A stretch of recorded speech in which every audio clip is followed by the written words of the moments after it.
ओम शांति। 2 मार्च 2023 की साकार मुरली से होमवर्क। आज की मुरली से हम लक्ष्य लेंगे, नंबर 1 बनने के लिए माँ बाप को फॉलो करने का पुरुषार्थ करना है। माँ बाप को फॉलो करना अर्थात मम्मा और बाबा की विशेषताओं को अपने जीवन में धारण करना। तो आज की मुरली में जो मम्मा बाबा ने पुरुषार्थ किया उन बातों को सारा दिन चिंतन में लाएंगे। जैसे पहला है, एक बाप से सच्ची प्रीत रखना है, अपनी स्थिति को पावरफुल बनाना है, निश्चय बुद्धि बनना है, श्रेष्ठ कर्म करने हैं और सर्विसेबल बनना है। एक बाप से सच्ची प्रीत रखने के लिए बाबा ने स्मृति दिलाई, ये अंतिम जन्म है, अंतिम समय है, मरने से पहले नंबर 1 आने का पुरुषार्थ करो। एक बाप से सच्ची प्रीत रखो। एक बाप से सच्ची प्रीत रखने से ही हम भविष्य में ऊंच पद पा सकते हैं।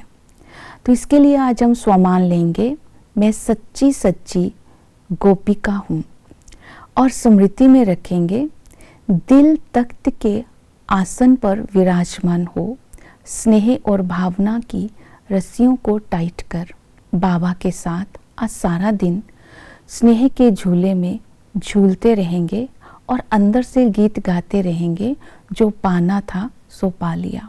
तो बाबा ने कहा कि संगम पर तुम बच्चों ने बाप को पा लिया, अर्थात सब कुछ पा लिया, तुम ही योग बल से विश्व का मालिक बनते हो। दूसरा, जो मम्मा बाबा को फॉलो करने वाली आत्मा सदा ही पावरफुल स्थिति में होगी। कैसी भी कोई भी परिस्थिति हो, अपनी नेचुरल नेचर के द्वारा अपने आप को सच्चा सोना बना करके हर परिस्थिति पर विजय प्राप्त कर सकती है। क्योंकि बाबा ने कहा कोई भी परिस्थिति आती है, जैसे शरीर की बीमारी भी आती है, तो इससे भी तंग नहीं होना है। अपने स्वधर्म में, अपनी स्थिति में स्थित होकर बाबा की याद से और कर्म भोग को योग बल से चुकतू कर लेना है। और श्रेष्ठ कर्म, जो मम्मा बाबा को फॉलो करने वाले हैं, वो हर कर्म उनका श्रेष्ठ होता है, क्योंकि एक बाप की श्रीमत पर जब हम चलते हैं तब हमारे हर कर्म श्रेष्ठ होते हैं, अर्थात सबको सुख देने वाले होते हैं। जब हमारे कर्म श्रेष्ठ होते हैं तो हम कभी भी दुखी नहीं होते हैं, क्योंकि बाप हमें श्रेष्ठ कर्म सिखलाते हैं।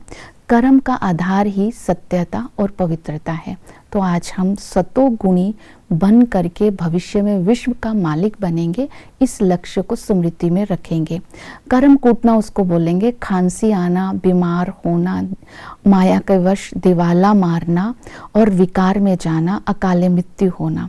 तो इन सब कर्मों से जब हम बचेंगे तो अब हमारे श्रेष्ठ कर्म होते जाएंगे।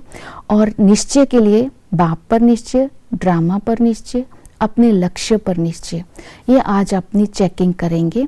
क्योंकि बाप निराकार साकार में आकर, आकार में आकर के हमें हमारे निश्चय को प्राप्त करने के लिए हमें राजयोग सिखा रहे हैं। तो पढ़ाई पर भी निश्चय, जब हम निश्चय करेंगे, बाप की याद में रहेंगे, तब हम सेवा कर पाएंगे। माँ बाप की तरह दूसरी आत्माओं को भी ज्ञान समझा करके वर्षे का अधिकारी बनाना है, अर्थात परफेक्ट बनाना है। उनको भी समझाना है कि शिव बाबा कौन है, नंबर 1 एक्टर कौन है, डायरेक्टर कौन है, ब्रह्मा विष्णु शंकर कौन है, ब्रह्मा सरस्वती कौन है। और साथ साथ ये भी बताना है कि मुख्य 4 धर्म है, बाकी सब आगे उनके मठ पंथ है। तो जब ये समझ देंगे, याद में रहेंगे, तब हम भी मम्मा बाबा समान भविष्य में ऊंच पद पाएंगे। ओम शांति।